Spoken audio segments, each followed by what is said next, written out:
Hi everyone, in front of me I've got REALME GT Master Edition, and let me share with you how to change date and time on this device. So firstly, let's enter the settings, and now we have to scroll down in order to find additional settings. Now let's tap on date and time, and as you can see we've got some options which we can customize.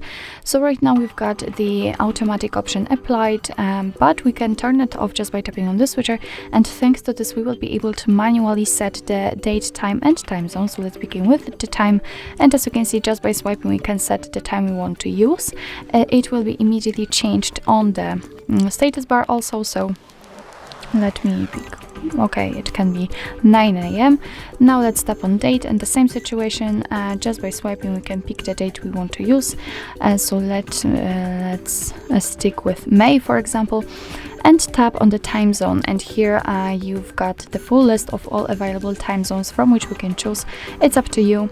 All you have to do is to simply find the one you would like to set and tap on it. So I'll pick this one, for example, and as you can see it will be immediately applied. Be aware that sometimes if you will pick the time zone, the time will be also changed according to it. Under it we've got some options which are connected to the home screen, world clock and dual clock. It's up to you if you want to turn it on or keep it turned off.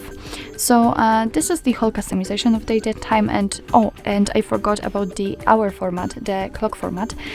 So let me explain it quickly. Right now we are using 12-hour format, but if you would like to use 24-hour format clock, just tap on the switcher and it will be immediately applied also.